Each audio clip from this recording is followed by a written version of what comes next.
Ce soir-là, dans ce restaurant chic de Lyon, une soupe à l'oignon brûlante a changé ma vie pour toujours. Je m'appelle Clara Pommier. J'ai 68 ans. Et ce que je vais vous raconter ce soir, personne ne le sait. Pas mes amis, pas ma sœur, personne. Pendant 50 ans, j'ai été une mère dévouée, une femme discrète, une grand-mère attentionnée. J'ai élevé Baptiste seul après la mort de son père. Je lui ai tout donné. Mon temps, mon argent, mon cœur. Et ce soir de novembre 2023, assise face à lui dans ce restaurant aux nappes blanches, j'ai compris qu'un dîner pouvait détruire toute une vie. La belle-mère de Baptiste, Véronique, une femme élégante de 65 ans, toujours impeccablement habillée, était assise à ma droite. Elle souriait, ce sourire froid que je connaissais bien, celui qu'elle réservait au moment où elle voulait m'humilier discrètement. « Clara, ma chère, vous avez l'air fatiguée, » dit-elle en penchant légèrement la tête, comme on parle à une enfant. Baptiste ne leva même pas les yeux de son téléphone. Le serveur apporta nos plats. Soupe à l'oignon pour Véronique, saumon pour Baptiste, salade niçoise pour moi. Véronique prit sa cuillère, goûta, reposa, me regarda droit dans les yeux. « Vous savez, Clara, il y a des choses dans la vie qu'on mérite. » Je ne compris pas tout de suite. Puis elle prit son bol, se leva lentement. Et avant que je puisse dire un mot, elle le renversa sur mon visage. La soupe brûlante coula sur mes joues, mon cou, ma robe en soie beige. Je sentis ma peau hurler. Mes yeux piquèrent. Autour de nous, les conversations s'arrêtèrent net. « Voilà ce que vous méritez », murmura-t-elle avec un sourire terrifiant. Je tournai la tête vers Baptiste, mon fils, mon seul enfant. Il rangea son téléphone, me regarda et dit calmement « Elle a raison, maman ». Le restaurant entier nous observait. Personne ne bougeait. Je ne criais pas. Je ne pleurais pas. Pas devant eux. Je pris ma serviette, essuyai lentement mon visage ardent, me levai, attrapai mon sac, et avant de partir, je sortis mon téléphone, composai un numéro que j'avais gardé pendant des semaines, sans jamais oser l'utiliser. « Bonsoir, c'est Clara Pommier. Oui, vous pouvez livrer maintenant. Merci. » Je raccrochai, regardai Baptiste une dernière fois. « Tu sauras bientôt pourquoi elle m'a fait ça. Et quand tu le sauras, tu comprendras qui mérite vraiment cette humiliation. » Je sortis du restaurant, la peau encore brûlante, le cœur glacé. Ce que j'avais découvert 3 semaines plus tôt, ce qu'il ne savait pas que je savais, allait tout changer. Mais pour comprendre cette soirée, je dois d'abord vous raconter comment tout a commencé. Parfois, on fait confiance à ceux qui ne la méritent pas. Et vous, avez-vous déjà été trahi par quelqu'un que vous aimiez plus que tout ? Racontez-moi votre histoire dans les commentaires, j'aimerais vous lire. Pour comprendre ce qui s'est passé ce soir-là, il faut que je vous ramène 6 ans en arrière, à l'époque où ma vie ressemblait encore à une vie. J'habitais alors un appartement lumineux dans le 3e arrondissement de Lyon. 3 pièces avec vue sur la Saône, des murs couleur crème, des rideaux en lin blanc que j'avais cousus moi-même. Chaque matin, je prenais mon café dans une tasse en porcelaine fine, celle avec des roses peintes à la main, sur mon petit balcon qui donnait sur la rivière. C'était ma routine, mon rituel sacré. 7 heures du matin, le café fumant, le bruit de l'eau en contrebas, les premiers rayons du soleil sur les toits d'ardoise, et cette sensation paisible que tout était à sa place dans ma vie. Baptiste venait me voir tous les dimanches. Il arrivait vers 11 heures avec des croissants de la boulangerie Mercier, celle que son père adorait. On déjeunait ensemble, on parlait de son travail. Il était architecte, comme son père. On riait, on se souvenait. Depuis la mort de mon mari Robert, 15 ans plus tôt, Baptiste était tout ce qui me restait. Mon ancre, ma raison de continuer. Je l'avais élevé seul à partir de ses 23 ans. Robert était mort d'une crise cardiaque foudroyante, un mardi après-midi, dans son bureau. Je m'étais retrouvée veuve à 53 ans, avec un fils en pleine construction de sa vie et une douleur si grande que certains matins, je ne savais pas comment me lever.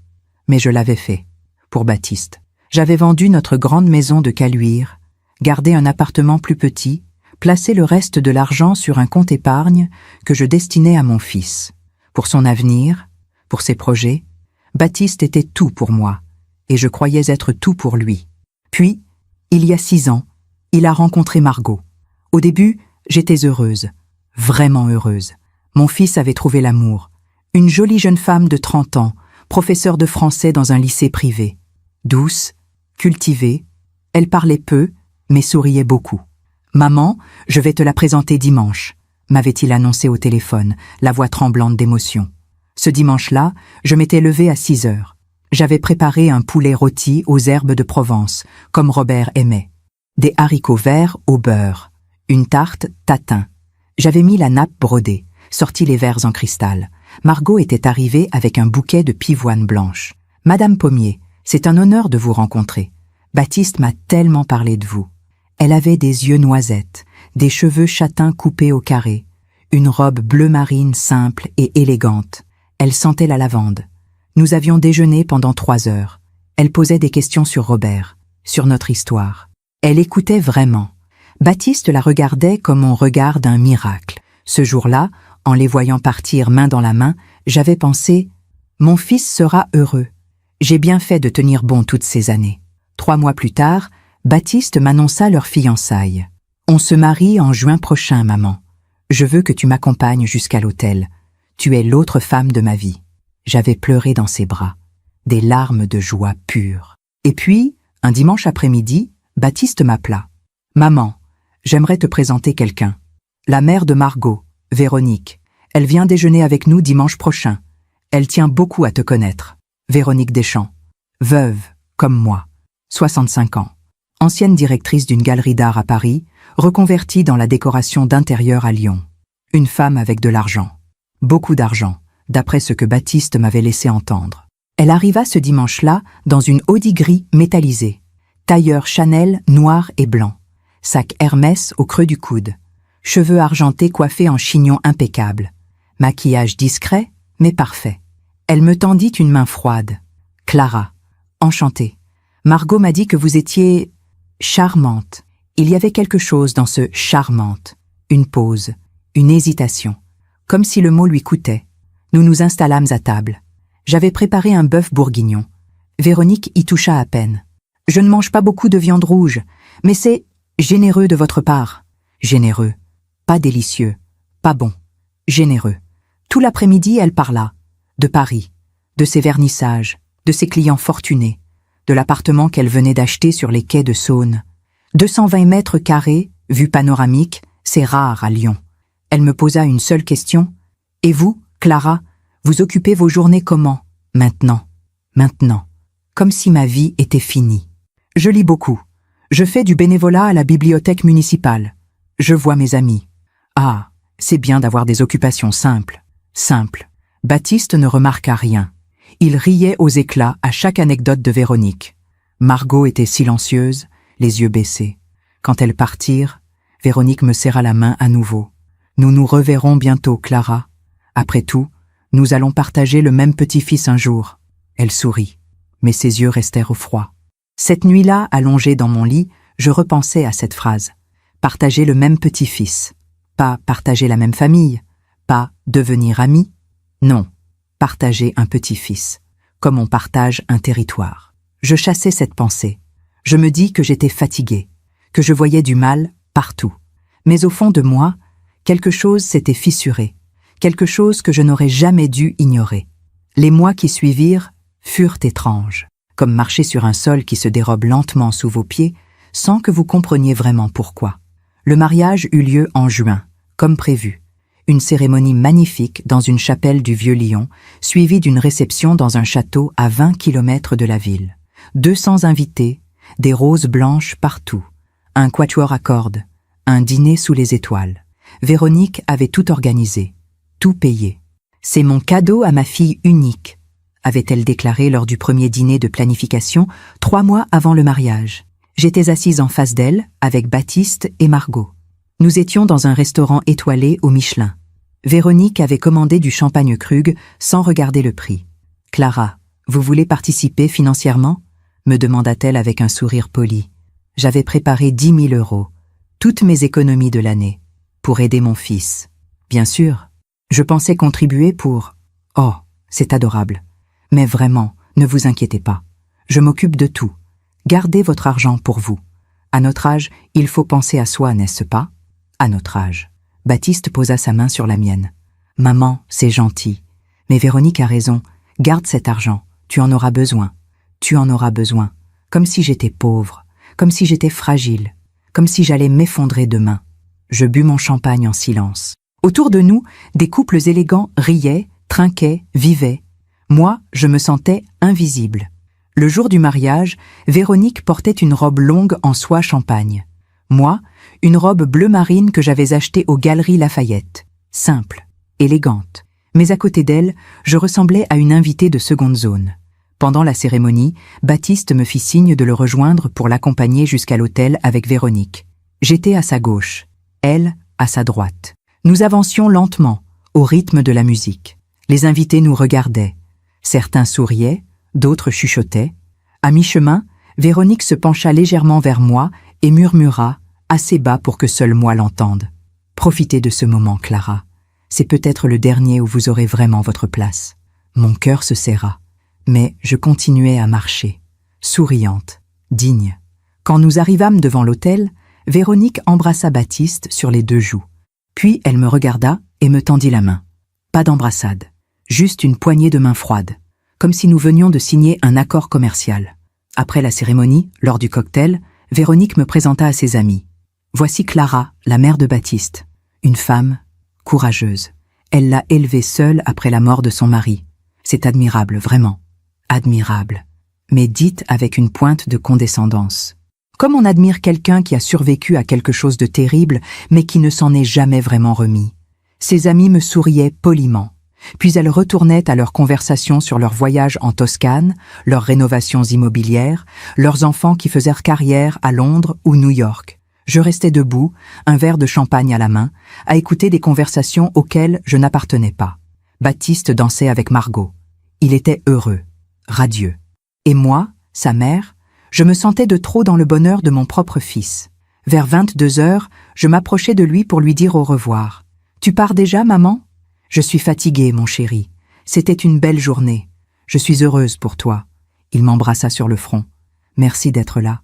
Tu es la meilleure maman du monde. » Je souris, serrai sa main, et partis. Dans le taxi qui me ramenait à Lyon, je regardais défiler les lumières de la ville. Et pour la première fois depuis des années, je pleurais. Pas de joie, pas de tristesse non plus. Juste une douleur sourde, l'impression d'avoir perdu quelque chose sans savoir exactement quoi. Les mois passèrent. Baptiste et Margot s'installèrent dans un grand appartement acheté par Véronique. Un investissement pour leur avenir, disait-elle. Les dimanches chez moi devinrent plus rares. Une fois par mois, puis une fois tous les 2 mois. Désolée, maman, on a un brunch chez Véronique. Désolée, maman. On part en week-end avec la famille de Margot. Désolée, maman, on a beaucoup de travail en ce moment. Je comprenais. Enfin, j'essayais de comprendre. Il avait une nouvelle vie, une femme, une belle famille. Mais chaque fois qu'il annulait, quelque chose se cassait un peu plus en moi. Un dimanche de novembre, il m'appela. « Maman, on organise un dîner pour l'anniversaire de Véronique samedi prochain. Ça te dit de venir ?» Mon cœur bondit. Enfin, une invitation. Une place dans leur nouvelle vie. Bien sûr, mon chéri, avec plaisir. Super. On sera au restaurant Le Gourmet, près de Bellecour, 19h. Habille-toi bien, c'est un endroit chic. Habille-toi bien? Comme si j'allais arriver en jogging. Je passais la semaine à préparer ce dîner. J'achetais une robe neuve, beige, en soie, avec des manches 3/4. Élégante, mais discrète. Je pris rendez-vous chez le coiffeur. Je choisis un cadeau pour Véronique. Un livre d'art sur Monet, relié cuir, 50 €. Le samedi soir, j'arrivais au restaurant à 19h précise. C'était un endroit magnifique. Nappe blanche, lumière tamisée, chandelier sur chaque table, une carte sans prix, le signe des restaurants vraiment chers. Baptiste m'attendait à l'entrée. Il m'embrassa. « Tu es belle, maman. » « Merci, mon chéri. Joyeux anniversaire à Véronique. Où est-elle ? » ?»« À table. Viens. » Il me guida jusqu'à une table ronde au fond du restaurant. Véronique était déjà installée, en robe noire ajustée, un collier de perles au cou. Margot à côté d'elle, silencieuse comme toujours. « Clara, quelle surprise !» dit Véronique en se levant à peine. « Surprise ? Baptiste m'avait invité. » Je m'assis, tendis le livre. « Joyeux anniversaire, Véronique. J'espère que cela vous plaira. » Elle ouvrit le paquet, feuilleta distraitement le livre. « Monet, classique. Merci. » Elle le posa sur la chaise vide à côté d'elle, comme un objet encombrant. Le dîner commença. Véronique parlait de ses projets, de ses clients, de l'appartement qu'elle allait rénover pour Baptiste et Margot. Plus grand, plus lumineux, avec une vraie chambre d'enfant pour quand ils auront un bébé. Je buvais mon vin, souriais poliment, répondais quand on me posait une question, mais je n'étais pas là, pas vraiment. Puis le serveur apporta les plats, soupe à l'oignon pour Véronique, saumon pour Baptiste, salade niçoise pour moi. Véronique prit sa cuillère, goûta, reposa, et me regarda. « Clara, vous savez, il y a des choses dans la vie qu'on mérite. » Je levai les yeux vers elle. « Pardon ?» Elle sourit, ce sourire froid que je connaissais trop bien. Pendant que je raconte tout cela, je me demande d'où vous m'écoutez en ce moment. Écrivez le nom de votre ville en commentaire. J'aimerais savoir où mes mots vous accompagnent. Il y a des choses dans la vie qu'on mérite. Ces mots restèrent suspendus dans l'air, comme une menace déguisée en sagesse. Je ne comprenais pas. Pas encore. Véronique prit à nouveau sa cuillère, goûta sa soupe, puis se leva lentement, son bol entre les mains. Tout se passa très vite, et en même temps, comme au ralenti. Elle fit 3 pas vers moi, se pencha légèrement, et renversa le bol entier sur mon visage. La soupe brûlante coula sur mes joues, mon cou, ma poitrine. Ma peau hurla. Mes yeux se fermèrent instinctivement. Je sentis le liquide chaud dégouliner sur ma robe neuve, celle que j'avais achetée spécialement pour ce dîner. Autour de nous, les conversations s'arrêtèrent net. Des couverts tombèrent. Quelqu'un poussa un petit cri étouffé. « Voilà ce que vous méritez », murmura Véronique, assez fort pour que toute la table l'entende. Je restai immobile, pétrifié, la douleur sur ma peau, la honte dans mon cœur. Puis je tournai la tête vers Baptiste, mon fils, mon unique enfant, celui pour qui j'avais tout sacrifié. Il rangea calmement son téléphone, me regarda et dit d'une voix neutre, presque indifférente, « Elle a raison, maman. » 4 mots. 4 mots qui détruisirent 50 ans de ma vie. Le restaurant entier nous observait, les serveurs figés, les autres clients bouche bée. Certains avaient sorti leur téléphone. Je ne criais pas, je ne demandais pas d'explication, je ne pleurais pas devant eux, jamais devant eux. Je pris ma serviette en tissu, essuyais lentement mon visage ardent. Mes mains tremblaient, mais je refusais de leur montrer à quel point j'avais mal. Je me levai, attrapai mon sac. Véronique était retournée s'asseoir, un sourire satisfait aux lèvres. Margot gardait les yeux baissés sur son assiette. Baptiste me regardait comme on regarde une étrangère qui a fait quelque chose de honteux. Avant de partir, je sortis mon téléphone. Mes doigts tremblaient tellement que je faillis le laisser tomber. Je composais un numéro que j'avais enregistré 3 semaines plus tôt. Un numéro que j'espérais ne jamais avoir à utiliser. « Bonsoir, c'est Clara Pommier. »« Oui, vous pouvez livrer maintenant. L'adresse que je vous ai donnée. »« Merci. » Je raccrochais. Regardez Baptiste une dernière fois. Tu sauras bientôt pourquoi elle m'a fait ça. Et quand tu le sauras, tu comprendras qui mérite vraiment cette humiliation. Je sortis du restaurant, la peau en feu, le cœur glacé. Dehors, il pleuvait. Une pluie fine et froide de novembre. Je marchais jusqu'à l'arrêt de tram. Les passants me regardaient. Ma robe était tachée, mon visage rouge et mouillé. Je devais ressembler à une folle. Mais je continuais à marcher, droite, digne. Dans le tram, je m'assis près de la fenêtre, regardais défiler les rues de Lyon, cette ville que j'aimais, cette ville où j'avais été heureuse, et je repensais aux 3 semaines qui avaient précédé ce dîner. 3 semaines pendant lesquelles j'avais découvert la vérité, une vérité si horrible que j'avais d'abord refusé d'y croire. Tout avait commencé un mardi après-midi, 3 semaines avant ce dîner. J'étais à la bibliothèque municipale où je faisais du bénévolat 2 fois par semaine. Je classais des livres dans la section Histoire quand mon téléphone sonna. Numéro inconnu. « Madame Pommier ? » ?»« Oui ? Bonjour. Je m'appelle Céline Moreau. Je suis une amie de Margot. » Enfin, j'étais. « On ne se parle plus depuis son mariage. » Une voix jeune, nerveuse. « Je vous écoute. Voilà. Je ne sais pas comment vous dire ça, mais il faut que vous sachiez quelque chose. Sur votre fils et sur Véronique. » Mon cœur s'accéléra. « Qu'est-ce que vous voulez dire ?» Un silence. Puis, ils ont une liaison, Baptiste et Véronique. Depuis plus d'1 an. Margot ne sait rien. Enfin, je crois qu'elle se doute de quelque chose. Mais elle ne veut pas voir. Le monde s'arrêta. « Pardon ? Je sais que c'est difficile à croire, mais je les ai vus, plusieurs fois, dans un restaurant à Villeurbanne. Ils se tenaient la main, ils s'embrassaient, et... » Sa voix se brisa. « Et j'ai des photos. Je ne savais pas quoi en faire. Puis j'ai pensé à vous, parce que vous avez le droit de savoir. Je m'assis sur une chaise. Mes jambes ne me portaient plus. Pourquoi me dites-vous ça?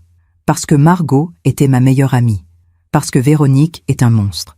Et parce que vous méritez de savoir qui est vraiment votre fils. Je ne sais pas quoi dire. Je peux vous envoyer les photos, mais pas par SMS. C'est trop risqué. Je préfère vous les livrer en main propre, dans une enveloppe. D'accord. Je peux passer demain soir? Chez vous? Oui, 20h. Elle me donna son numéro. Raccrocha. Je restais assise dans cette bibliothèque silencieuse, entourée de livres, incapable de bouger. Baptiste et Véronique, mon fils, et la mère de sa femme. Non, c'était impossible. Cette femme mentait, ou se trompait, ou voulait de l'argent. Je repris mon travail. Mais mes mains tremblaient tellement que je renversai une pile de livres. Cette nuit-là, je ne dormis pas. Je restais allongée dans le noir, à fixer le plafond, à repasser en revue chaque dîner, chaque conversation, chaque regard échangé entre Baptiste et Véronique. Et soudain, tout prenait sens. Les brunchs chez Véronique tous les dimanches. Les week-ends en famille, dont j'étais exclue. L'appartement acheté et rénové par Véronique. Le silence de Margot à table. Les annulations répétées de Baptiste. Et cette phrase de Véronique, le jour du mariage, « Profitez de ce moment, Clara. C'est peut-être le dernier où vous aurez vraiment votre place. » Elle savait. Déjà. Elle savait qu'elle allait me voler mon fils. Le lendemain soir, à 20h précises, on sonna à ma porte. Céline Moreau. Une jeune femme d'une trentaine d'années, brune, visage fatigué, yeux rouges. « Madame Pommier, voici ce que vous devez voir. » Elle me tendit une grande enveloppe Kraft. Je suis désolée. Vraiment désolée. Elle partit avant que je puisse dire quoi que ce soit. Je fermai la porte, m'assis sur mon canapé, regardai l'enveloppe. Pendant 10 minutes, je ne l'ouvris pas, parce que je savais qu'après, rien ne serait plus jamais pareil. Puis je l'ouvris. 13 photos. Baptiste et Véronique dans un restaurant italien à Villeurbanne, main dans la main. Baptiste et Véronique sortant d'un hôtel particulier que je ne connaissais pas. Baptiste embrassant Véronique sur la bouche, devant une vitrine, en pleine rue. Véronique riant, la tête posée sur l'épaule de Baptiste. Baptiste caressant le visage de Véronique. Et la pire de toutes, Baptiste et Véronique au lit. On ne voyait que leur visage. Mais c'était clair, évident. La photo avait été prise à travers une fenêtre entr'ouverte, probablement par Céline. Je laissais tomber les photos sur le sol. Mes mains tremblaient. Mon cœur battait si fort que j'avais peur qu'il explose. Mon fils, mon Baptiste, celui que j'avais élevé dans le respect, la dignité, l'amour. Il couchait avec la mère de sa femme. Il trahissait Margot. Il trahissait sa famille. Il me trahissait, moi, en mentant jour après jour. Et Véronique, cette femme que j'avais accueillie poliment, malgré son mépris, malgré ses humiliations, elle me volait mon fils de la pire manière possible. Je ne pleurais pas tout de suite. Je ramassai les photos, les remis dans l'enveloppe, la rangeai dans le tiroir de ma commode, puis je m'assis à ma table, sortis mon téléphone, cherchai un numéro, un service de livraison privée, discret, celui qu'on utilise quand on veut envoyer quelque chose sans laisser de traces. Bonsoir. J'aurai besoin de vos services, pour une livraison, mais pas tout de suite. Je vous appellerai quand ce sera le moment. Pas de problème, madame. Nous restons à votre disposition. Je donnai les coordonnées, l'adresse où livrer, le contenu du paquet. Puis je raccrochai. Je ne savais pas encore quand j'utiliserais cette carte, mais je savais que le moment viendrait. Et 3 semaines plus tard, ce soir-là, dans ce restaurant, quand Véronique m'avait jeté cette soupe au visage, j'avais su que le moment était venu. Je rentrais chez moi ce soir-là comme une automate. Mes vêtements collaient à ma peau. L'odeur de soupe à l'oignon imprégnait mes cheveux. Mon visage me brûlait encore.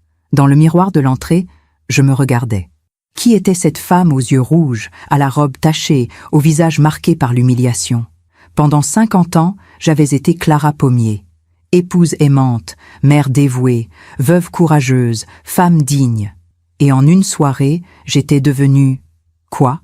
Une victime? Une idiote qui n'avait rien vu venir? Non. Je refusais ce rôle.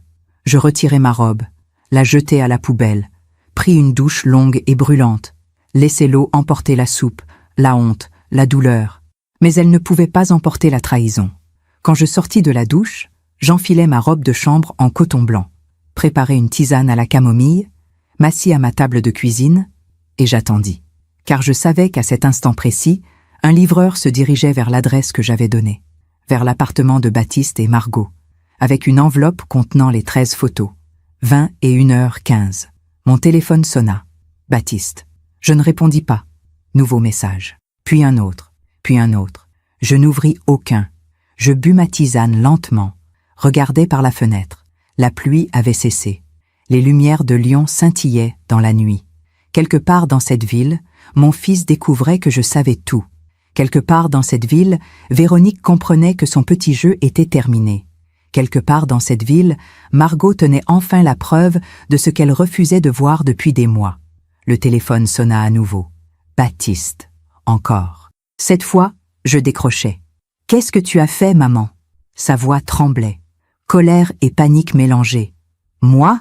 répondis-je calmement. « Moi, j'ai révélé la vérité, contrairement à toi. Tu ne comprends pas ?»« Oh si, Baptiste, je comprends parfaitement. Tu couches avec la mère de ta femme, depuis plus d'1 an, pendant que je croyais que tu construisais une famille, pendant que je m'excusais de prendre trop de place dans ta vie. » Un silence. « Qui t'a dit ça? Quelle importance? C'est vrai, non ?» Nouveau silence. Plus long, plus lourd. « C'est compliqué, maman. »« Compliqué ?» répétai-je, incrédule. « Tu trahis ta femme avec sa propre mère et tu trouves ça compliqué? Tu ne peux pas comprendre. Véronique et moi, c'est différent. C'est quoi, Baptiste? De l'amour? » Il ne répondit pas. « Tu sais ce qui est compliqué ?» continuai-je, la voix durcie par la douleur. « C'est d'élever un enfant seul. De travailler 2 emplois pour payer ses études d'architecture. De pleurer en silence pour ne pas l'inquiéter. De mettre de côté ses propres rêves pour qu'il ait les siens. Ça, c'est compliqué. Mais toi, tu as juste choisi la facilité, l'argent, le confort, et une femme assez manipulatrice pour te faire croire que c'était de l'amour. Ne parle pas de Véronique comme ça. Pourquoi? Parce qu'elle t'a acheté un appartement? Parce qu'elle t'offre une vie que tu n'aurais jamais pu avoir avec Margot? Avec moi? Maman, arrête. Non, c'est toi qui vas m'écouter maintenant. Ce soir, au restaurant, elle m'a jeté de la soupe brûlante au visage, devant tout le monde. Tu sais ce que tu as fait? Tu as dit qu'elle avait raison. Ton propre fils. Tu as pris sa défense, contre ta mère. Elle était en colère. Tu lui as envoyé ces photos. Ces photos, Baptiste, c'est la vérité. Une vérité que Margot méritait de connaître. Une vérité que toi, tu aurais dû avoir le courage de lui dire. Margot ne comprend pas. Elle ne peut pas? Sa voix se brisa. Elle pleure, maman. Elle pleure et elle hurle. Elle a tout cassé dans l'appartement. Les vases, les cadres, tout. Elle dit qu'elle veut mourir. Quelque chose se serra dans ma poitrine. Malgré tout, malgré ma douleur, je ressentis de la compassion pour Margot. Elle n'avait rien demandé. Elle aimait Baptiste. Elle lui faisait confiance. Et sa propre mère l'avait trahi de la pire manière possible. Alors va la consoler, dis-je doucement. Va lui demander pardon. Va lui dire la vérité, toute la vérité, et laisse-la décider si elle veut rester ou partir. Et Véronique? Quoi, Véronique? Elle dit que si Margot divorce, elle me quittera. Elle dit qu'elle ne peut pas détruire sa fille pour moi. Je laissai échapper un rire amer. Bien sûr qu'elle dit ça, parce que Véronique ne t'aime pas, Baptiste. Elle te possède. Il y a une différence. Tu ne la connais pas. Oh, je la connais mieux que tu ne crois. Je l'ai vue te regarder comme on regarde un trophée. Je l'ai entendue m'humilier pendant des mois. Je l'ai senti, cette soif de contrôle. Elle ne veut pas de toi, Baptiste.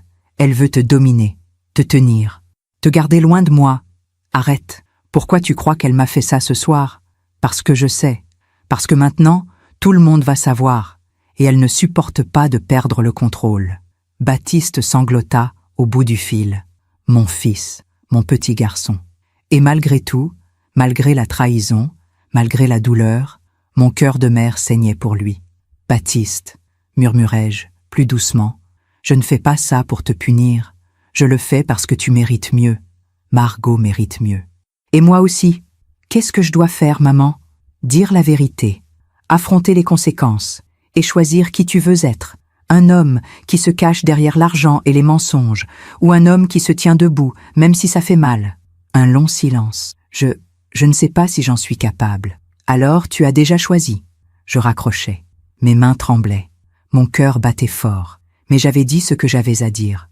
Les jours suivants furent un enfer silencieux.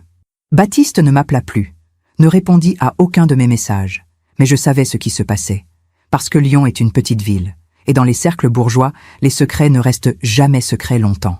Margot avait quitté l'appartement. Elle était retournée vivre chez une amie. Véronique avait engagé un avocat. Elle menaçait de me poursuivre pour diffamation, atteinte à la vie privée, harcèlement moral. Baptiste, lui, était coincé entre deux femmes. 2 mensonges, 2 vies. Et moi, j'étais seule, complètement seule. Mes amies m'appelaient. Elles avaient entendu des rumeurs. Elles voulaient savoir si c'était vrai.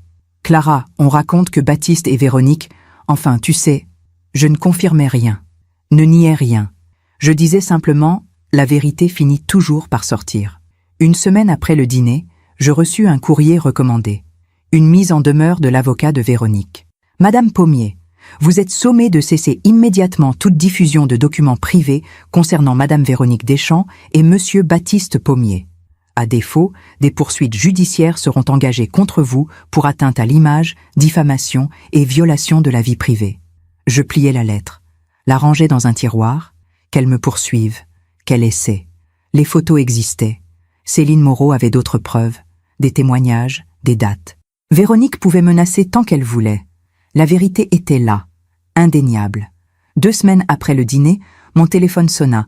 Un numéro que je ne connaissais pas. Madame Pommier, c'est Margot. Sa voix était faible, cassée. Margot, je voulais vous dire merci. Je ne m'attendais pas à ça. Merci? Oui. Pour les photos, pour la vérité. Je savais. Au fond, je savais. Depuis des mois. Les absences de Baptiste. Les dimanches chez ma mère. Les regards qu'ils échangeaient. Mais je ne voulais pas voir. Elle sanglota. Je me disais que j'étais folle, que j'imaginais des choses. Ma propre mère. Comment c'est possible? Je suis désolée, Margot. Non, ne soyez pas désolée. Vous m'avez libérée. Un long silence. Qu'est-ce que tu vas faire maintenant? Demandai-je doucement. Je divorce, je quitte Lyon, je retourne à Paris, près de ma tante. Je recommence, loin d'eux, loin de tout ça. Et Baptiste? Baptiste a fait son choix. Il est resté avec elle. Il a déménagé chez elle, dans son grand appartement sur les quais. Mon cœur se serra. Mon fils avait choisi Véronique. L'argent, le confort, la manipulation. Il avait choisi tout ça, contre sa femme, contre moi. Madame Pommier, continua Margot, je veux que vous sachiez quelque chose. Ma mère, elle déteste les femmes fortes. Elle déteste celles qu'elle ne peut pas contrôler. Et vous êtes forte. C'est pour ça qu'elle vous détestait. Parce que vous étiez la seule personne que Baptiste aimait plus qu'elle. Je me demande encore si j'ai bien fait. Si révéler la vérité valait la peine de perdre mon fils. Et vous, qu'auriez-vous fait à ma place? Les mois qui suivirent furent les plus sombres de ma vie, pire que la mort de Robert. Parce qu'au moins, quand Robert était mort, je savais qu'il m'avait aimé, jusqu'à son dernier souffle. Mais Baptiste m'avait choisi, puis il avait choisi quelqu'un d'autre. Et cette douleur-là, personne ne vous prépare à l'affronter. Je continuais ma vie. Je me levais, prenais mon café dans ma tasse en porcelaine, allais à la bibliothèque, voyais mes amis. Mais tout était devenu mécanique, vide. Parfois, en marchant dans les rues de Lyon, je croisais des mères avec leurs fils adultes. Ils riaient ensemble, déjeunaient en terrasse, s'embrassaient sur les joues. Et moi, je détournais le regard, parce que ça faisait trop mal. Baptiste ne m'appelait plus, ne répondait plus à mes messages. J'avais essayé, au début, « Mon chéri, je t'aime, peu importe ce qui s'est passé. Baptiste, s'il te plaît, parlons. Je suis ta mère, je serai toujours là. » Aucune réponse. Puis, un jour, je reçus un message. Bref, froid. « Maman, arrête de m'écrire. J'ai besoin de temps, de distance. Ce que tu as fait, je ne peux pas te pardonner. Pas maintenant.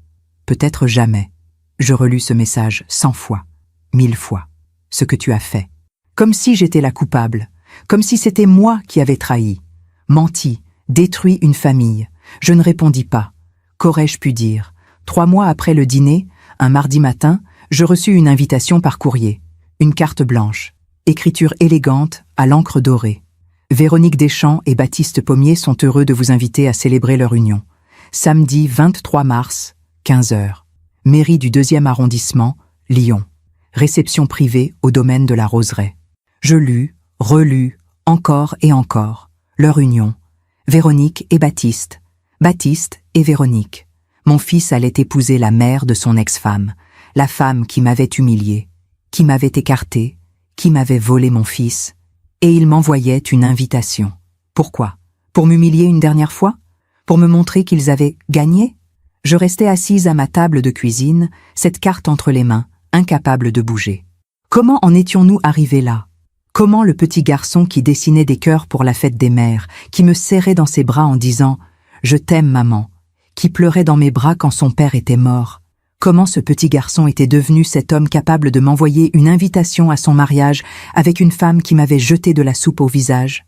Je déchirai la carte, la jetai à la poubelle, puis, 10 minutes plus tard, je la récupérais, la scotchais, la rangeais dans un tiroir, parce que j'avais besoin de me rappeler, encore et encore, que mon fils était perdu. Les semaines passèrent, je ne dormais plus, ou mal, des cauchemars, toujours les mêmes.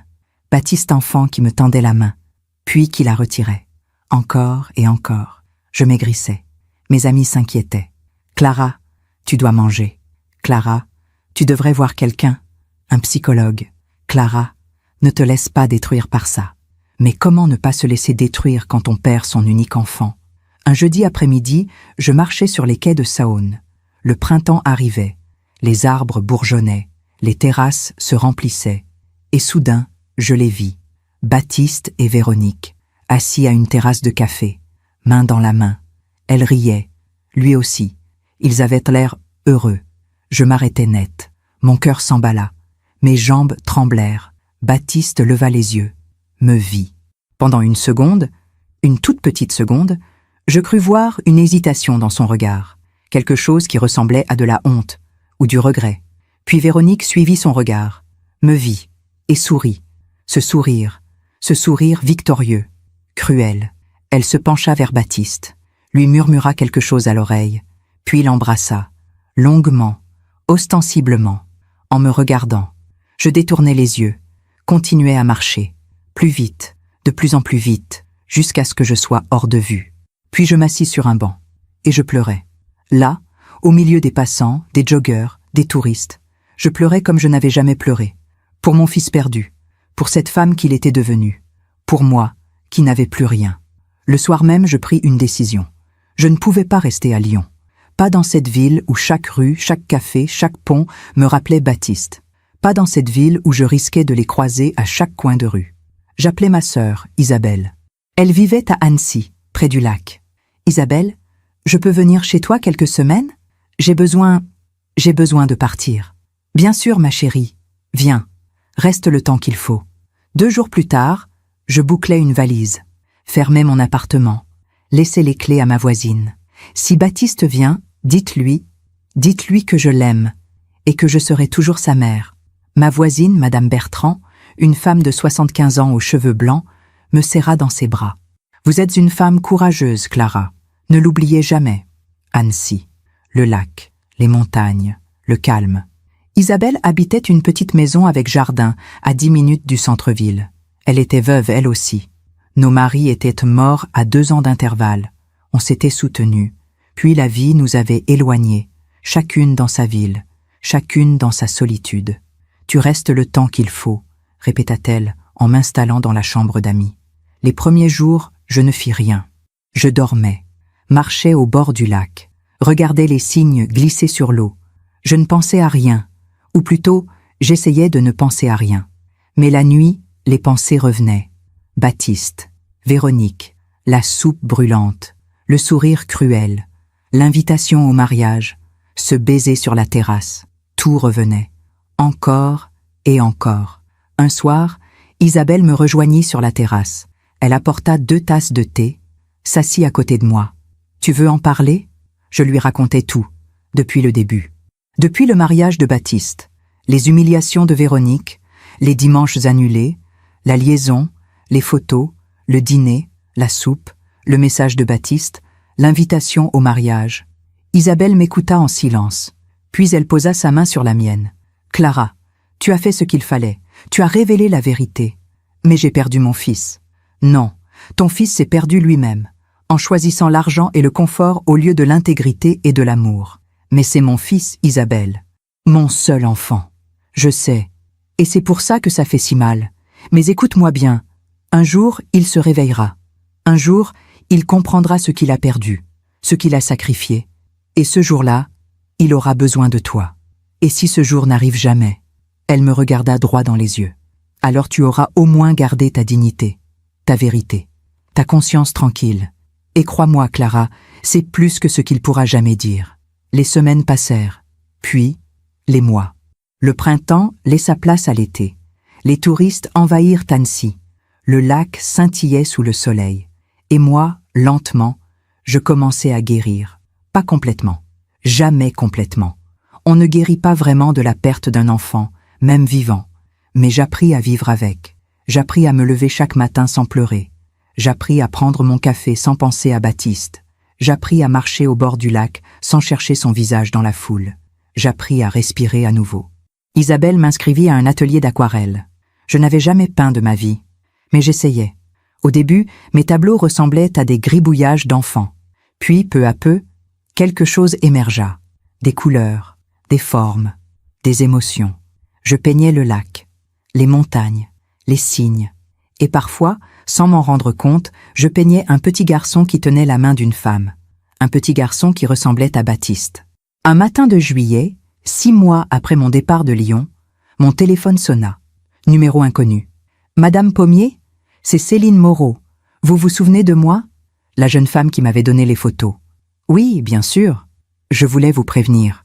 Margot, elle a eu un accident de voiture il y a 2 semaines. » Mon sang se glaça. « Quoi ? Elle va bien. Enfin, physiquement. Mais elle n'était pas bien. Depuis le divorce. Elle buvait beaucoup. Elle ne dormait plus. Et un soir, elle a pris sa voiture. Elle est rentrée dans un arbre. Mon Dieu, elle est à l'hôpital, à Paris. Et elle demande à vous voir. Moi ? Pourquoi moi ? Parce que vous êtes la seule personne qui a eu le courage de lui dire la vérité. La seule qui ne l'a pas trahi. Je fermai les yeux. Margot, cette jeune femme douce et silencieuse, broyée par sa propre mère et par mon fils. Donnez-moi l'adresse de l'hôpital, dis-je. J'arrive. 2 jours plus tard, j'étais dans le TGV pour Paris. Isabelle avait insisté pour m'accompagner, mais je lui avais dit non. Ce voyage, je devais le faire seule. Par la fenêtre défilaient les champs de blé doré, les villages endormis, les collines vertes, la France dans toute sa beauté paisible. Mais moi, je ne voyais rien. Je pensais à Margot, à cette jeune femme brisée par ceux qui auraient dû la protéger, sa propre mère, mon propre fils. L'hôpital Saint-Louis se trouvait dans le 10e arrondissement. Un grand bâtiment blanc aux couleurs ternes. L'odeur d'antiseptique me saisit dès l'entrée. Margot Deschamps, s'il vous plaît ? 3e étage, chambre 312. Je montais les escaliers lentement. Mon cœur battait fort. Qu'allais-je lui dire ? Que pouvais-je lui dire ? Devant la porte de la chambre, je m'arrêtai. Respirai profondément. Frappai doucement. Entrez. Margot était assise dans son lit, le bras gauche plâtré, un bandage sur le front. Elle avait maigri. Ses yeux noisettes étaient cernés. Ses cheveux, autrefois si bien coiffés, pendaient en mèches ternes. Mais quand elle me vit, elle sourit. Un sourire triste, mais sincère. « Madame Pommier, vous êtes venue. » Je m'approchai, m'assis sur la chaise à côté du lit. « Bien sûr que je suis venue. Comment te sens-tu ? » « Vivante, c'est déjà ça. » Elle regarda par la fenêtre, le ciel gris de Paris. Les toits d'ardoise, les pigeons sur le rebord. Je ne voulais pas mourir, vous savez. Pas vraiment. Mais je ne voulais plus sentir cette douleur, tout le temps, partout. Sa voix se brisa. Alors j'ai bu, une bouteille de vin, puis une autre, et je me suis dit, juste un tour en voiture, juste rouler, pour ne plus penser. Je pris sa main valide, la serrai doucement. Je suis désolée, Margot, désolée pour tout. Pourquoi vous excusez-vous ? Vous n'avez rien fait de mal. Au contraire, j'aurais peut-être dû vous parler d'abord, avant d'envoyer les photos. Non, si vous m'aviez parlé, je n'aurais pas voulu écouter. Je vous aurais traité de menteuse, comme j'ai traité Céline quand elle a essayé de me prévenir. J'avais besoin de la preuve, de la vérité, en face, brutale. Elle essuya une larme. Ma mère, ma propre mère, vous savez ce qui est le pire ? Quoi ? C'est qu'elle ne regrette rien, absolument rien. Margot sortit son téléphone de sous son oreiller, ouvrit une conversation, me l'attendit. C'était un échange de messages entre elle et Véronique, datant de 2 semaines avant l'accident. Margot: comment as-tu pu me faire ça? Je suis ta fille. Véronique: tu es ma fille. Mais Baptiste est l'homme de ma vie. Tu comprendras un jour. Margot: l'homme de ta vie? C'était mon mari. Véronique: il n'était pas heureux avec toi. Il me l'a dit. Tu es trop effacée, trop fade. Moi, je le comprends. Je le stimule. Margot: tu es malade. Tu as besoin d'aide. Véronique: non, ma chérie, c'est toi qui as besoin d'aide. Pour accepter que certaines femmes sont faites pour être aimées et d'autres pour s'effacer. Je lus ces mots, 1 fois, 2 fois. Une mère qui disait à sa propre fille qu'elle était faite pour s'effacer. Mon Dieu, Margot, elle ne m'a jamais aimée, vous savez? Pas vraiment, j'étais juste un accessoire, une preuve qu'elle pouvait être mère. Mais elle ne voulait pas d'enfant, elle voulait être admirée, désirée, toujours au centre. Margot ferma les yeux. Quand j'étais petite, elle organisait des dîners, des soirées, elle portait de belles robes. Tous les hommes la regardaient, et mon père, mon pauvre père, il essayait de la rendre heureuse, mais rien n'était jamais assez. Où est ton père maintenant? Mort, il y a 10 ans, crise cardiaque, comme le vôtre. Elle ouvrit les yeux, me regarda. Vous savez ce qu'elle a dit à son enterrement? Enfin libre. Elle a dit ça, devant moi, devant les invités. Enfin, libre. Mon cœur se serra. Margot, tu mérites tellement mieux que tout ça. Je sais. Enfin, maintenant je sais. Mais pendant des années, j'ai essayé de gagner son amour, d'être parfaite, d'être belle, intelligente, digne. Mais rien ne suffisait jamais. Elle se redressa légèrement dans son lit. Et quand j'ai épousé Baptiste, j'ai cru que j'avais enfin réussi quelque chose, que j'avais trouvé un homme bien, un homme qui m'aimait. Sa voix devint un murmure. Mais elle me l'a volé, comme elle vole tout. Nous parlâmes pendant 2 heures. Margot me raconta tout. Les signes qu'elle avait ignorés, les absences de Baptiste, les dimanches chez Véronique où elle se sentait de trop, les regards complices entre eux, les messages effacés, les mensonges. Un jour, je suis rentrée à la maison plus tôt que prévu. Baptiste était au téléphone. Il parlait doucement, tendrement. Je l'ai entendu dire « Moi aussi je t'aime » à ce soir. Quand il a raccroché, je lui ai demandé « C'était qui ?» Il a dit « Un client, pour un projet ». Mais ses yeux me disaient qu'il mentait. « Pourquoi tu n'as rien dit ?» Parce que j'avais peur. Peur de savoir, peur de perdre, peur d'avoir raison. Je comprenais. Oh, comme je comprenais. Cette peur de la vérité.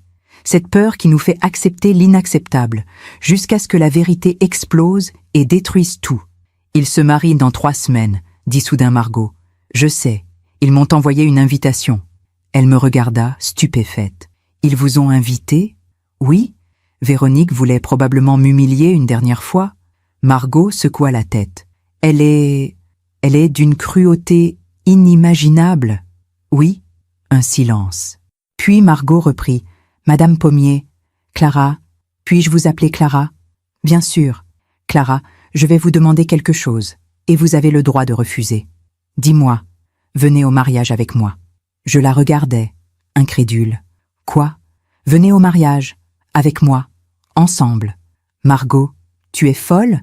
Pourquoi voudrais-tu aller à leur mariage ?» Ses yeux brillèrent, pas de larmes, quelque chose d'autre, quelque chose de dur, de déterminé. Parce que je refuse de me cacher.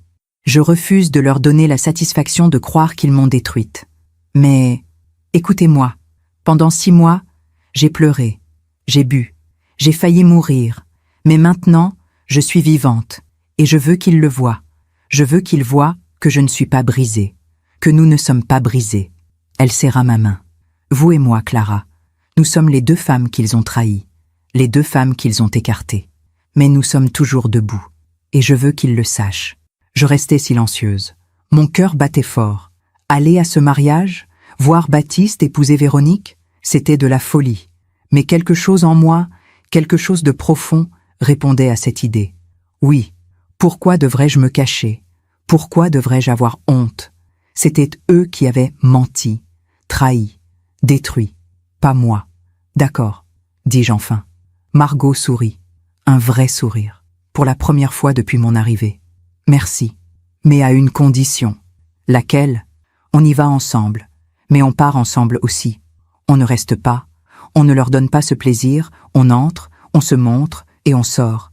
Digne, debout. Marché conclu. Je restais à Paris 3 jours. Je rendais visite à Margot chaque après-midi. Nous parlions. De tout. De nos vies, de nos douleurs, de nos espoirs. Elle me raconta son enfance avec Véronique. Les humiliations quotidiennes. Les comparaisons avec d'autres filles. Plus jolies, plus vives, plus intéressantes. Les dîners où Véronique flirtait avec les pères de ses amis. Un jour, j'ai ramené un petit ami à la maison. J'avais 16 ans. Il s'appelait Lucas. Il était gentil, timide. Véronique l'a regardé, lui a souri. Et pendant tout le dîner, elle a monopolisé la conversation. Elle riait, se penchait vers lui, touchait son bras. À la fin du repas, Lucas m'a dit « Ta mère est incroyable. Pas toi, ta mère. » 2 semaines plus tard, il m'a quitté. Margot essuya une larme. J'ai toujours su qu'elle était toxique, mais c'est ma mère. On n'abandonne pas sa mère, même quand elle nous détruit. Si, dis-je doucement, parfois, il faut, pour survivre. Le 3e jour, Margot sortit de l'hôpital. Sa tante, chez qui elle logeait, vint la chercher. Avant de partir, elle me serra dans ses bras. Rendez-vous le 23 mars, 15 heures, devant la mairie du 2e arrondissement. Je serai là. Clara? Oui. Merci de m'avoir rendu ma dignité. Je souris, les larmes aux yeux. C'est toi qui me l'as rendu, Margot. Dans le train du retour vers Annecy, je regardais défiler les paysages. Mon téléphone vibra. Un message de Baptiste, le premier depuis 6 mois. Baptiste, maman, Margot m'a dit que tu étais venue la voir à l'hôpital. Pourquoi tu fais ça? Pourquoi tu veux détruire mon bonheur? Je regardais ce message longtemps. Ton bonheur. Construit sur les ruines de ta femme, de ta mère, de ta dignité. Je tapais une réponse, l'effaçais, en tapais une autre, l'effaçais encore. Puis finalement, j'écrivis « Clara, je ne détruis rien, Baptiste. Je suis juste là pour ceux que tu as détruits. Et le 23 mars, je serai là aussi. Pas pour toi, pas pour elle, pour moi. » J'envoyais le message. Il ne répondit pas, mais je savais qu'il l'avait lu, et je savais qu'il avait compris. Le combat n'était pas terminé. Il ne faisait que commencer. Les 2 semaines qui suivirent furent étranges, comme vivre dans l'œil d'un ouragan. Tout semblait calme en surface, mais je sentais la tempête approcher. Je retournai à Annecy, repris mes promenades au bord du lac, mes cours d'aquarelle, mes tasses de thé avec Isabelle, mais tout avait changé, parce que maintenant j'avais un but, une date, une mission. Le 23 mars, le mariage. Isabelle me regardait avec inquiétude. « Clara, tu es sûre de vouloir faire ça? »« Oui. Mais pourquoi? Pourquoi te faire du mal ?» Je posais ma tasse, regardais ma sœur dans les yeux. Parce que pendant 6 mois, je me suis cachée. J'ai fui Lyon. J'ai pleuré. Je me suis sentie coupable, honteuse. Comme si c'était moi qui avais fait quelque chose de mal. Mais tu n'as rien fait de mal. Je sais. Maintenant, je le sais. Mais eux, Baptiste, Véronique, ils m'ont fait croire que j'étais la méchante de cette histoire, que j'avais détruit leur bonheur. Je serrai les poings. Alors je vais aller à ce mariage, et je vais leur montrer que je ne suis pas détruite, que je ne me cache pas, que je n'ai pas honte. Isabelle hocha lentement la tête. Et après le mariage, que feras-tu? Je vivrai. Enfin, vraiment, sans l'ombre de Baptiste, sans l'attente de son pardon, sans l'espoir qu'il revienne. 1 semaine avant le mariage, je reçus un appel de Margot. « Clara, j'ai peur. » « De quoi? » « De les voir, de la voir, elle. J'ai peur de m'effondrer, de pleurer, de lui donner raison, de lui prouver que je suis faible. Margot, écoute-moi bien. Tu n'es pas faible. Tu es là, vivante. Après tout ce qu'elle t'a fait, c'est ça la force. Mais et si je n'y arrive pas? Et si... Alors tu me regardes, tu me serres la main, et on sort ensemble. D'accord? On n'est pas obligé de rester. On entre, on se montre, et on part. Un silence. Puis, d'accord, merci Clara. On se voit samedi, 14h30, devant la mairie. Oui, à samedi. Le 23 mars arriva. Je me levai tôt, pris le premier TGV pour Lyon. Mon cœur battait fort, mais je n'avais pas peur. J'avais préparé ma tenue la veille, une robe en lin gris perle, élégante, sobre, digne, des escarpins nudes, un châle en cachemire beige. Mes cheveux attachés en chignon bas. Pas de bijoux ostentatoires, pas de maquillage excessif. Juste moi, Clara Pommier, 68 ans. Mère, veuve, femme debout. J'arrivais à Lyon à 13 heures, marchais jusqu'à la mairie du 2e arrondissement. Il faisait beau, un ciel bleu éclatant, les premiers bourgeons sur les arbres, le printemps dans toute sa splendeur. Devant la mairie, des voitures de luxe étaient garées. Mercedes, Audi, BMW, les invités de Véronique sans doute. Le gratin lyonnais, les amis fortunés. Margot arrivait justement. Elle portait une robe blanche, pas une robe de mariée, non. Une robe simple, en coton blanc, à manches longues. Ses cheveux tombaient librement sur ses épaules. Elle n'était pas maquillée. Elle ressemblait à une apparition, pure, fragile, mais debout. Quand elle me vit, elle sourit. « Vous êtes venu ?»« Bien sûr. » Nous nous serrâmes dans les bras. Longtemps. « Prête ?» demandai-je. « Non, mais allons-y quand même. » Nous montâmes les marches de la mairie, main dans la main. À l'intérieur, une 50aine d'invités attendaient dans la salle des mariages. Des femmes en tailleur Chanel, des hommes en costume sur mesure, des conversations à voix basse, des rires polis. Quand nous entrâmes, les conversations s'arrêtèrent. Tous les regards se tournèrent vers nous. Margot, la fille, l'ex-femme, Clara, la mère, la paria, ensemble. Véronique était assise au premier rang, à gauche. Elle portait une robe longue en soie champagne, un collier de perles imposant, un chapeau à voilette. Elle ressemblait à une reine. Quand elle nous vit, son visage se figea. Ses yeux s'écarquillèrent, puis se durcirent. Baptiste était debout près de l'officier d'état civil, en costume gris anthracite. Quand il me vit, il pâlit. Ses mains tremblèrent. « Maman » murmura-t-il. Je ne répondis pas. Je marchai calmement jusqu'au 3e rang, à droite. Margot à mes côtés. Nous nous assîmes. Le silence dans la salle était assourdissant. Véronique se leva brusquement, se dirigea vers nous. Son visage était livide de rage contenue. « Qu'est-ce que vous faites ici ?» siffla-t-elle entre ses dents. « Nous assistons à un mariage, » répondis-je calmement. « Vous nous avez invités, il me semble. Cette invitation n'était pas sérieuse, et vous le savez très bien. »« Ah bon ?» Pourtant, elle était écrite noir sur blanc, sur papier vélin, avec de la dorure, très élégant d'ailleurs. Margot serra ma main, fort. Véronique se tourna vers sa fille. « Toi, comment oses-tu? Comment oses-tu venir à mon mariage? »« À ton mariage avec mon ex-mari, tu veux dire ?» répondit Margot d'une voix tremblante mais claire. Véronique leva la main, comme pour la gifler. Mais Margot ne bougea pas, ne scia pas. « Vas-y, frappe-moi, devant tous ces gens. Montre-leur qui tu es vraiment. » Véronique baissa la main, son visage tordu de haine. « Vous êtes pathétiques, toutes les deux. Vous venez ici pourquoi? Pour gâcher mon bonheur? Pour vous venger? Non, dis-je doucement. Nous venons pour nous rappeler que nous existons, que nous sommes encore là, malgré tout ce que vous avez fait. » Baptiste s'approcha. « Maman, s'il te plaît, pars, ne fais pas ça. » Je le regardais.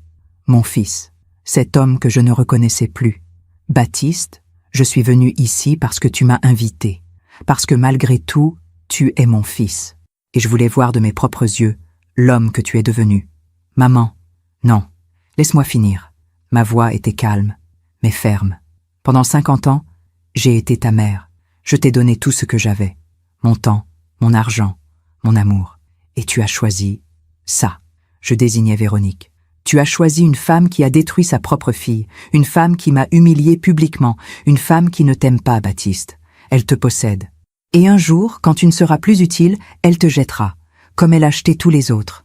Véronique éclata de rire. Un rire froid, métallique. C'est ça, empoisonne-le contre moi, comme tu as essayé de le faire pendant des années. Mais devine quoi, Clara? Il m'a choisi, pas toi, moi. Oui, dis-je, il t'a choisi, et je vais devoir vivre avec ça. Mais toi, Véronique, tu devras vivre avec ce que tu es. Je me levai, Margot aussi. Nous allons partir maintenant. Nous sommes venus, nous vous avons vus, c'est suffisant. Attendez, dit soudain Baptiste. Nous nous retournâmes. Il avait les larmes aux yeux. Maman, est-ce que tu me pardonneras un jour? Mon cœur se serra, malgré tout, malgré la douleur, malgré la trahison. Je ne sais pas, Baptiste. Honnêtement, je ne sais pas. Je regardais Margot, puis Baptiste, puis Véronique. Mais ce que je sais, c'est que je ne passerai pas le reste de ma vie à attendre que tu me demandes pardon. Je vais vivre, avec ou sans toi. Nous marchâmes vers la sortie, dignement, lentement. Derrière nous, j'entendis Véronique siffler à Baptiste. « Laisse-les partir. Tu n'as plus besoin d'elles. Tu m'as, moi. » Et Baptiste ne dit rien. Dehors, sur les marches de la mairie, Margot et moi nous arrêtâmes. Le soleil brillait. Les passants marchaient. La vie continuait. Margot se tourna vers moi, les larmes aux yeux. « On l'a fait. Oui, on l'a fait. Je pensais que j'allais m'effondrer. Mais non, je me sens libre? Oui, libre. » Nous descendîmes les marches, marchâmes jusqu'à un café à quelques rues de là. Commandâmes 2 cafés. Nous assîmes en terrasse. « Qu'est-ce que tu vas faire maintenant ?» demandai-je. « Je retourne à Paris. Je reprends l'enseignement. J'ai trouvé un petit studio dans le Marais. Je recommence. »« Et ta mère ?»« Ma mère ?» Margot soupira. « Je ne la reverrai plus. Jamais. Elle est morte pour moi. Comme Baptiste est mort pour vous. » Je bus une gorgée de café. Regardais les gens passer. Pas tout à fait mort, pas encore, mais différent, perdu. Vous pensez qu'il se réveillera un jour? Peut-être, ou peut-être pas. Mais je ne peux pas attendre. Je ne peux pas mettre ma vie en pause pour un peut-être. Margot hocha la tête. Vous savez ce que m'a dit ma thérapeute? Non. Elle m'a dit, certaines personnes ne sont pas capables d'aimer. Elles sont juste capables de prendre. Véronique, elle prend. Elle a toujours pris. Mon père, moi, Baptiste, elle prend jusqu'à ce qu'il ne reste rien. Et après, elle cherche quelqu'un d'autre. Je pensais à Baptiste, à cet homme piégé dans la toile d'une araignée. Il va souffrir, murmurai-je. Oui, mais c'est son choix. Et nous avons fait le nôtre. Nous restâmes dans ce café pendant 2 heures, à parler, à rire parfois, à pleurer aussi. Puis Margot dut partir. Son train pour Paris partait à 18 heures. Garde contact, Clara, s'il te plaît. Promis. Et si un jour Baptiste revient, oui, n'oublie pas ce qu'il t'a fait. Ne pardonne pas trop vite. Tu mérites mieux. Toi aussi, Margot. Toi aussi. Nous nous embrassâmes une dernière fois. Et elle partit. Moi, je restais à Lyon cette nuit-là. Je louais une chambre d'hôtel près de la gare. Dans le silence de cette chambre anonyme, je m'assis sur le lit, regardais par la fenêtre. Les lumières de Lyon scintillaient dans la nuit. Quelque part dans cette ville, Baptiste et Véronique célébraient leur mariage. Et moi j'étais seule, mais debout. J'avais perdu mon fils, mais j'avais retrouvé ma dignité. Et pour la première fois depuis des mois, je me sentis en paix, pas heureuse, pas encore, mais en paix, parce que j'avais fait ce que j'avais à faire. J'avais dit la vérité, j'avais affronté mes peurs, j'avais regardé mon fils dans les yeux, et lui avais dit qui il était devenu. Le reste ne dépendait plus de moi. 3 ans passèrent, 3 ans pendant lesquels je reconstruisis ma vie. Pas celle que j'avais eue, pas celle que j'avais rêvée, mais une vie nouvelle, ma vie. Je quittais définitivement Lyon. Trop de souvenirs, trop de douleurs. Je m'installai à Annecy, près d'Isabelle. Je trouvai un petit appartement avec vue sur le lac.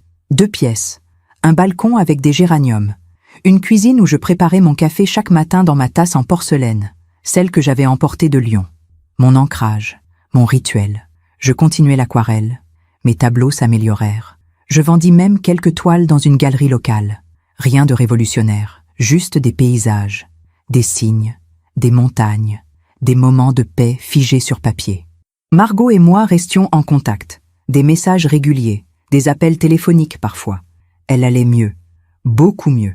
Elle avait rencontré quelqu'un, un professeur de mathématiques, doux et timide. Tout l'opposé de Baptiste, m'avait-elle dit en riant. Elle ne parlait jamais de Véronique, jamais de Baptiste. Cette partie de sa vie était close, définitivement. Moi aussi, j'essayais de tourner la page. Mais certaines nuits, je pensais encore à mon fils. Je me demandais s'il était heureux, s'il regrettait, s'il pensait à moi. Je ne cherchais pas à savoir. Je ne demandais rien à personne. Je n'allais pas sur les réseaux sociaux. Je vivais, un jour après l'autre. Puis, un mardi matin de novembre, exactement 3 ans après ce dîner où Véronique m'avait jeté de la soupe au visage, mon téléphone sonna. Numéro inconnu. Madame Pommier? Oui? Bonjour. Je m'appelle Maître Duchamp. Je suis notaire à Lyon. Je vous appelle au sujet de Monsieur Baptiste Pommier. Mon cœur s'arrêta. Il lui est arrivé quelque chose? Non. Il va bien? Enfin, physiquement? Mais il souhaite vous voir, de toute urgence. Il dit que c'est important. Pourquoi passe-t-il par vous? Parce qu'il n'ose pas vous appeler directement. Il pense que vous ne répondriez pas. Un silence. Il a raison, dis-je calmement. Madame Pommier, je comprends. Mais il insiste. Il dit qu'il doit vous parler. Que c'est une question de... Le notaire hésita. De vie ou de mort? Je fermai les yeux. Vie ou de mort? Encore un drame, encore une manipulation. Dites-lui que s'il veut me parler, il peut m'écrire. Une lettre, manuscrite, pas un message, pas un email, une vraie lettre, et je déciderai si je veux le voir. Très bien, madame, je lui transmettrai. Il raccrocha. Je restai assise à ma table, le téléphone entre les mains, le cœur battant. Baptiste, après 3 ans de silence. Que voulait-il? 4 jours plus tard, je reçus une enveloppe, cachée de la poste de Lyon. Écriture familière, celle de Baptiste. Je la posai sur la table, la regardai pendant 1 heure, puis je l'ouvris. Maman, je ne sais pas par où commencer. Je ne sais même pas si tu liras cette lettre, mais je dois essayer. Je t'écris de l'hôpital Édouard Herriot, à Lyon. Ne t'inquiète pas, je vais bien, physiquement. Mais, maman, ma vie s'est effondrée. Véronique est partie. Il y a 3 semaines. Elle m'a quitté pour un galeriste parisien. Plus jeune, plus riche, plus tout ce que je ne suis plus pour elle. Elle est partie du jour au lendemain, a vidé notre compte bancaire commun, a pris ses affaires, m'a laissé une lettre de 3 lignes. Baptiste, tu as été une belle distraction, mais je mérite mieux. Bonne chance pour la suite. Voilà, 3 ans de ma vie, résumés en 3 lignes. Mais ce n'est pas le pire, maman. Le pire, c'est que je suis ruinée. L'appartement que nous habitions, il était à son nom. La voiture, à son nom. Les meubles, les tableaux, tout, à son nom. Quand elle est partie, elle a tout repris, tout. Je me suis retrouvée dans la rue avec une valise et un compte bancaire vide. Et tu sais ce que j'ai découvert, maman? Que pendant 3 ans, elle m'a menti. Surtout, elle ne m'aimait pas. Elle ne m'a jamais aimée. Elle voulait juste me posséder, me contrôler, montrer qu'elle pouvait voler le mari de sa propre fille. Prouver qu'elle était plus désirable, plus puissante. J'étais un trophée, rien de plus. Et quand je ne suis plus brillant, quand j'ai commencé à perdre des clients, à être fatiguée, à avoir des rides, elle m'a jeté, comme on jette un objet cassé. Maman, je suis à l'hôpital parce que j'ai fait une bêtise. J'ai pris des cachets, trop de cachets. Je voulais juste ne plus sentir cette douleur, cette honte, ce dégoût de moi-même.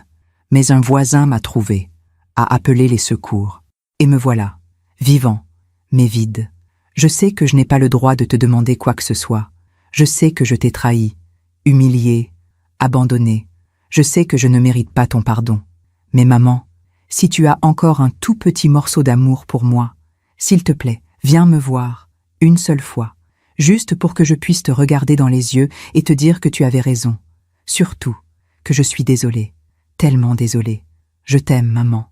Je t'ai toujours aimée, même quand je faisais semblant du contraire. Ton fils, Baptiste. Je repliai la lettre. Mes mains tremblaient. Des larmes coulaient sur mes joues. Mon fils, mon petit garçon, brisé, détruit, seul. Isabelle entra dans la cuisine, me vit pleurer. Clara, qu'est-ce qui se passe? Je lui tendis la lettre. Elle la lut. Ses yeux s'écarquillèrent. Mon Dieu, je dois y aller, dis-je. Clara, réfléchis bien. C'est peut-être une manipulation, encore? Je secouai la tête. Non. J'ai entendu de la manipulation pendant 3 ans, dans la voix de Véronique, dans les excuses vides de Baptiste. Mais là, je regardais Isabelle. Là, c'est différent. C'est de la douleur, vraie, profonde. Et malgré tout ce qu'il m'a fait, c'est mon fils. Et s'il te fait encore mal, alors je partirai. Encore. Mais cette fois, je saurai que j'ai essayé.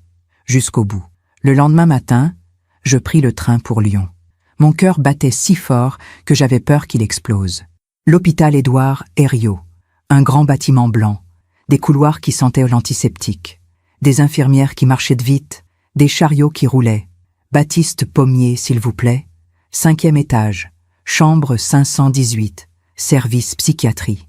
Je montais lentement. Chaque marche était lourde. Devant la porte de la chambre, je m'arrêtais, respirais profondément. Puis je frappais. Entrez. Je poussai la porte. Baptiste était assis sur son lit, maigre, tellement maigre. Ses cheveux grisonnaient. Ses yeux étaient cernés. Il portait une blouse d'hôpital bleu. Il avait 40 ans, mais il en paraissait 60. Quand il me vit, il éclata en sanglots. « Maman ?» Je m'approchai, m'assis sur la chaise à côté du lit. « Je suis là, Baptiste. » Il pleura pendant 10 minutes, sans s'arrêter, comme un enfant. Et moi, je ne dis rien. Je posai juste ma main sur la sienne. Quand il se calma enfin, il me regarda. « Je suis désolé, maman. Je suis tellement désolé. Je sais, tu avais raison. Surtout, Véronique. Elle ne m'aimait pas.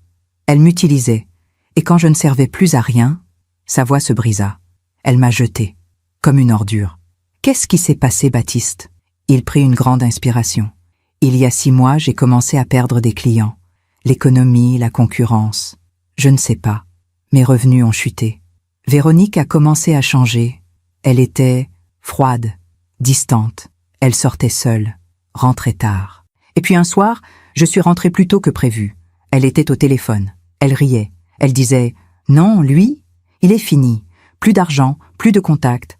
Je vais bientôt passer à autre chose. » Quand elle m'a vue, elle a raccroché, m'a regardé et a dit « C'était juste un ami. Tu es parano. » Mais je savais qu'elle parlait de moi. Baptiste essuya ses larmes. 2 semaines plus tard, elle m'a annoncé qu'elle partait. Comme ça, froidement. Elle m'a dit « Tu as été amusant, Baptiste, mais maintenant tu m'ennuies. » Et quand j'ai voulu parler, pleurer, supplier, elle a ri. Elle m'a dit « Regarde-toi, tu pleures comme ta mère pleurait. Vous êtes tous les deux pathétiques. » Mon cœur se serra. Puis elle est partie, et je me suis retrouvée nulle part, sans argent, sans maison, sans elle, sans toi. Il me regarda, les yeux rouges. J'ai perdu tout le monde, maman. Margot, toi, et finalement, Véronique. Je me suis retrouvée seule, complètement seule. Et un soir, j'ai pris des cachets. Je voulais juste disparaître, ne plus exister. Je serrai sa main. Mais tu es là, tu es vivant. Oui, mais pourquoi? Pour qui? Pour toi, Baptiste. Pour te reconstruire. Je ne sais pas comment. Moi non plus, je ne savais pas. Quand ton père est mort, quand tu m'as abandonné, mais j'ai appris, un jour à la fois. Baptiste hocha la tête. Maman, est-ce qu'un jour, tu pourras me pardonner? Je restai silencieuse longtemps. Pardonner. Ce mot si lourd, si difficile. Je ne sais pas, Baptiste. Honnêtement. Il baissa les yeux. Mais, continuai-je, je suis ici, maintenant. Et c'est déjà un début. Je restai à Lyon 3 jours. Je rendais visite à Baptiste chaque après-midi. Nous parlions. De tout. De sa vie avec Véronique. Des mensonges, des manipulations. De comment elle l'avait isolé de tout le monde. De ses amis, de ses collègues, de moi. Elle disait toujours « Tu n'as besoin de personne d'autre que moi. Je suis suffisante. » Et je l'ai cru. Elle critiquait mes amis. Ils sont médiocres. Ils te tirent vers le bas. Elle critiquait mon travail. Tu pourrais faire mieux, si seulement tu m'écoutais. Et petit à petit, je suis devenue personne.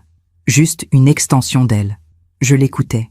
Et je voyais le schéma. L'emprise. La manipulation. Véronique était une prédatrice. Elle choisissait des hommes vulnérables. Baptiste, après notre conflit, le galeriste parisien probablement en quête de reconnaissance, et elle les dévorait, lentement.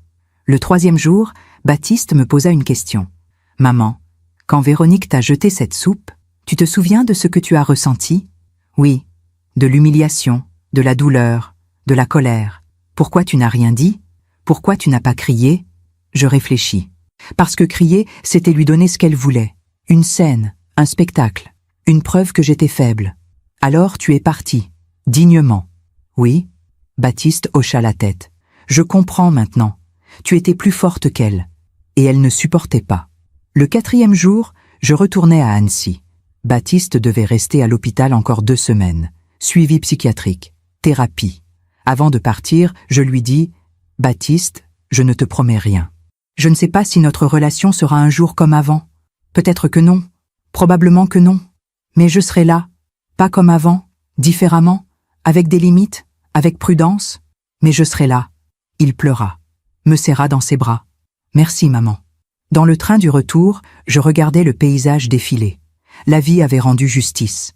à sa manière, naturellement. Véronique, cette femme qui pensait tout contrôler, avait fini seule, passant d'un homme à l'autre, incapable d'aimer, incapable d'être aimée.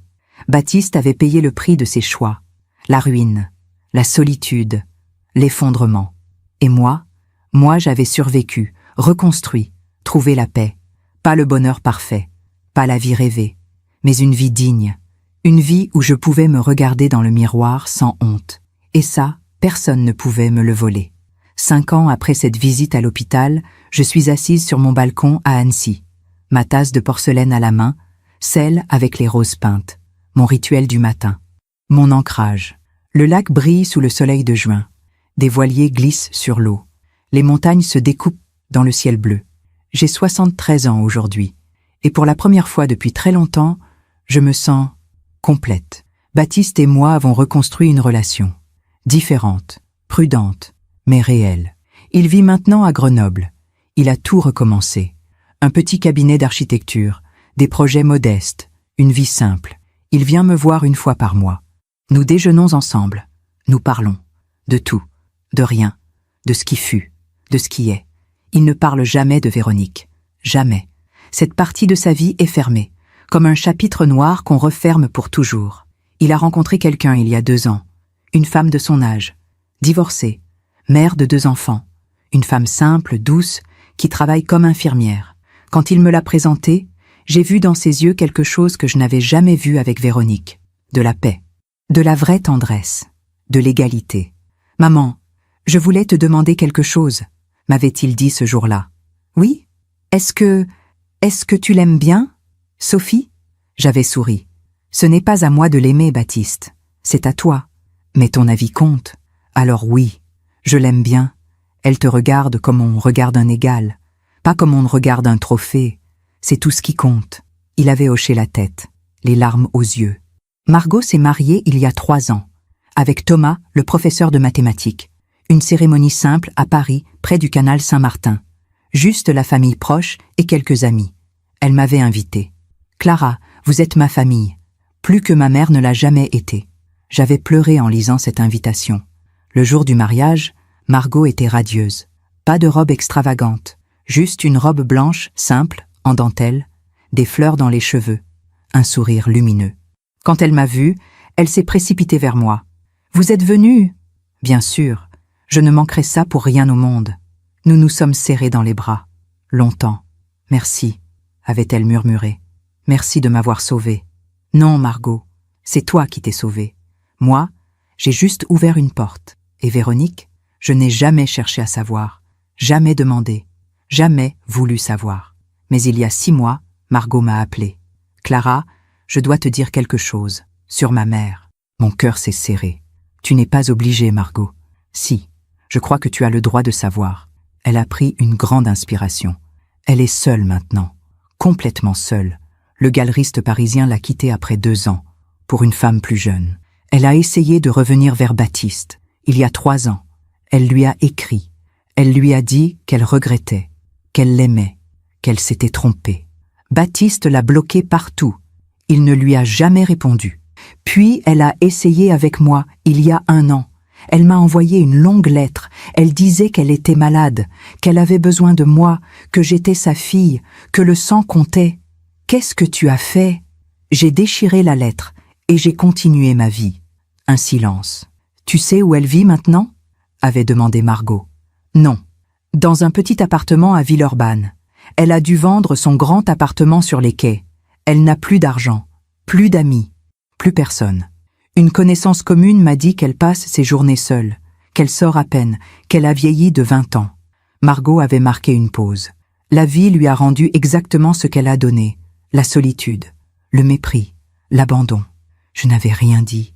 Qu'aurais-je pu dire ?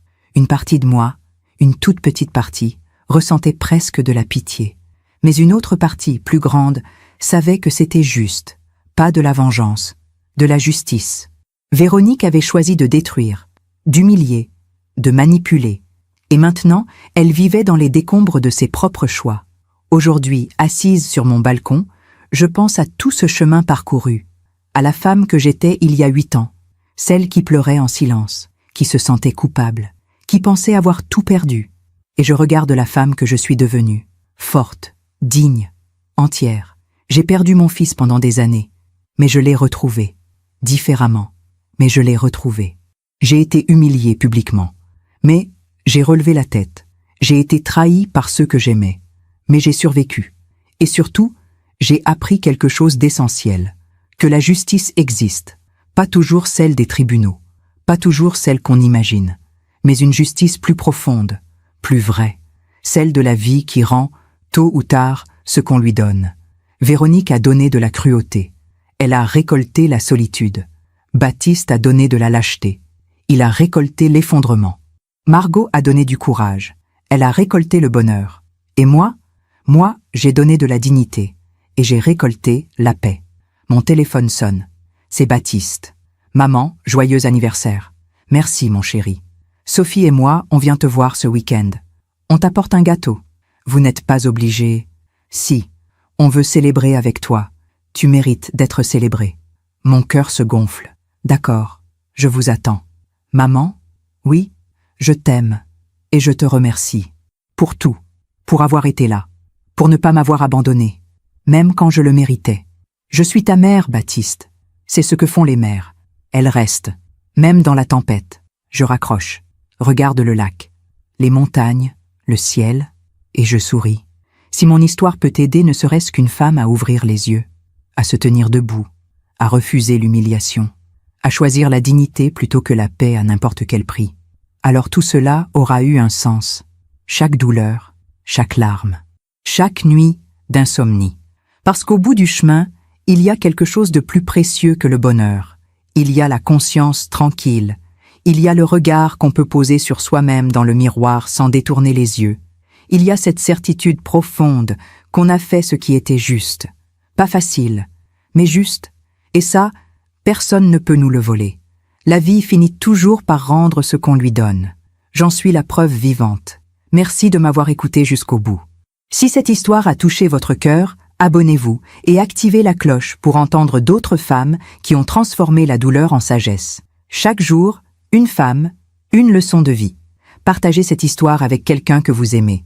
Parfois, une histoire change toute une journée. Que Dieu vous bénisse et à très bientôt.